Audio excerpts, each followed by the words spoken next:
Hello viewers, welcome to Priya garden hub. आज मैं आपके साथ रजनीगंधा बल्ब की अनबॉक्सिंग करूंगी और साथ साथ इसको हम रिपोर्ट भी करेंगे।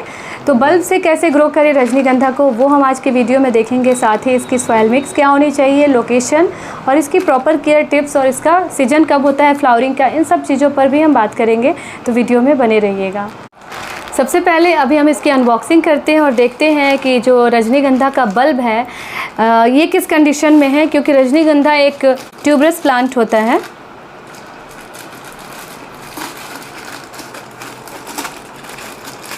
तो ये मैंने ऑनलाइन अमेज़ॉन साइट से मंगाया हुआ है और इसमें देखते हैं किस तरीके से आया है। आप देख सकते हैं यह है रजनीगंधा का बल्ब।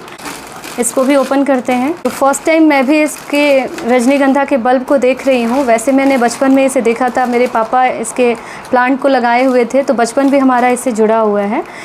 अमेज़ॉन साइट से हमने मंगाया है। 9 बल्ब है और 165 रुपीज़ का है, तो 20 रुपीज़ ऑलमोस्ट इसका हो रहा है एक बल्ब का।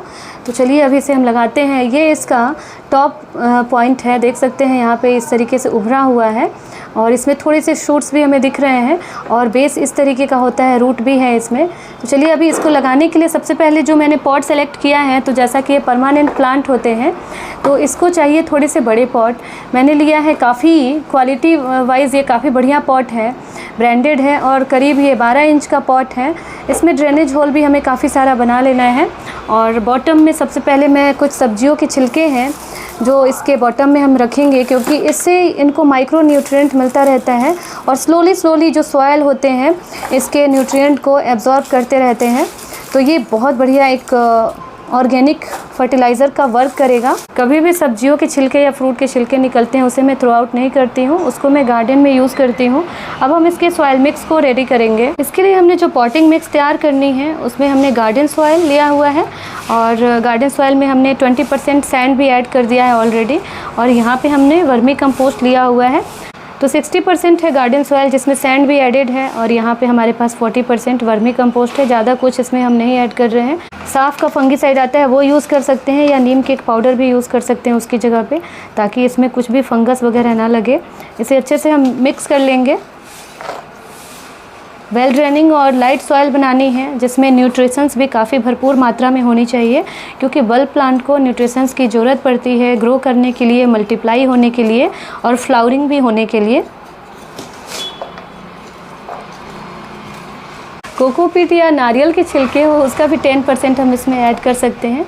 और कोकोपीट जो है मॉइस्चर को होल्ड करता है, तो थोड़ा सा ही ऐड करेंगे, बहुत ज़्यादा नहीं। बल्ब प्लांट को बहुत ज़्यादा वाटर की भी ज़रूरत नहीं होती है, नहीं तो इसकी जो बल्ब है वो सड़ना शुरू हो जाते हैं, तो इसका भी हमें ध्यान रखना है। सॉइल मिक्स हमने तैयार कर लिया है, काफ़ी वेल ड्रेन्ड है और देखिए इस तरीके से लाइट होनी चाहिए। तो चलिए अब इसको हम पॉट में फिल करते हैं।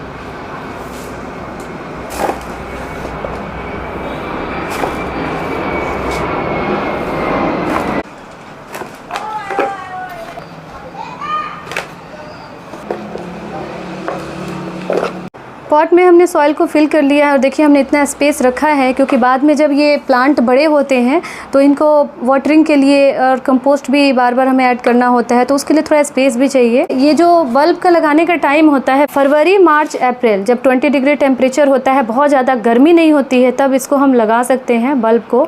लेकिन अभी भी आप लगा सकते हैं अप्रैल के स्टार्टिंग वीक में। 1 या 2 महीने बाद इसमें ब्लूमिंग शुरू हो जाती है, जो अक्टूबर नवंबर तक अच्छी खासी इसमें ब्लूमिंग होती रहती है। तो ये जो है खुशबूदार प्लांट है रजनीगंधा। काफ़ी टाइम से मैं भी सोच रही थी कि इस प्लांट को लगाऊं। तो अभी जो इसको हम स्पेस देंगे तो थोड़ा सा हमें नीचे सॉइल में लगाना है, बहुत ऊपर में नहीं रखना है, तभी इसके जो फ्लावर होगी वो काफ़ी अच्छी ग्रोथ होगी। बल्ब को लगाने के बाद इसको अच्छे से हमें कवर कर देना है और अभी इनको सेमी शेड में रखना है। वैसे तो ये सन लविंग फ्लावर प्लांट होते हैं, लेकिन अभी इनको बहुत ज़्यादा धूप में ना रखें, ऐसी जगह रखें जहाँ धूप छाँव दोनों इनको मिलती रहे। और रेगुलर वाटरिंग करें ताकि इसमें नमी बनी रहे। और ध्यान रखें कि वाटर जो है इस तरीके से बिल्कुल ऊपरी सतह पे जमा ना हो, अच्छे से ड्रेन हो जाए। तो इस तरीके से हमने रजनीगंधा के बल्ब को देखा, इसको लगाया भी। इसका लोकेशन जो होगा वो सन लविंग प्लांट होते हैं, तो इनको बहुत अच्छी धूप की ज़रूरत होती है। दिन भर की 6 से 7 घंटे की धूप इनको मिलनी चाहिए, तभी बल्ब में ब्लूमिंग भी होती है और अच्छी हेल्दी ब्लूमिंग होते हैं। जो फ्लावर होते हैं वो 2 टाइप्स के होते हैं, सिंगल और डबल पेटल के, और वाइट कलर के फ्लावर आते हैं और काफ़ी लंबा इनका ब्लूमिंग टाइम होता है और पेरेनियल बल्ब प्लांट होते हैं। तो अभी तो मैं इसको सेमी शेड में रखूँगी, जब इसमें अंकुरन दिखेगा मैं आपके साथ शेयर भी करूँगी अपडेट, और इसको हम दोबारा से एक अच्छी सी धूप वाली जगह पे शिफ्ट करेंगे दोस्तों। तो इस तरीके से ये थी आज की वीडियो। फर्टिलाइज़र दोस्तों बात कर लेते हैं। तो फर्टिलाइज़र हमने सॉइल मिक्स इसका काफ़ी अच्छा बनाया है, ऑलरेडी हम इसमें फर्टिलाइज़र ऐड कर चुके हैं, तो बहुत ज़्यादा हमें फर्टिलाइज़र नहीं देना होता है। लेकिन फ्लावरिंग टाइम में, स्प्रिंग सीजन में इसमें ज़रूर थोड़ा सा फर्टिलाइज़र वर्मी कंपोस्ट दे दें या NPK भी दे सकते हैं। इसके अलावा वेजिटेबल फर्टिलाइज़र जो लिक्विड होते हैं उसे भी दे सकते हैं आप। बहुत ज़्यादा इसमें कोई डिजीज़ नहीं लगते हैं और फ्लावरिंग भी बहुत अच्छी होती है। एक अच्छे से स्टेम्स के साथ स्टिक पे वाइट कलर के फ्लावर आते हैं और कई दिनों तक ब्लूमिंग भी रहती है।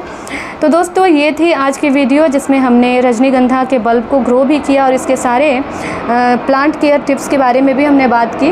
तो कैसी लगी वीडियो कमेंट कीजिए, और इसी तरह की और भी गार्डनिंग वीडियोस के लिए हमसे जुड़े रहने के लिए चैनल को सब्सक्राइब भी कीजिए और एक लाइक भी दीजिए दोस्तों। फिर मिलती हूँ नई गार्डनिंग वीडियो के साथ, तब तक के लिए स्टे हैप्पी, कीप गार्डनिंग।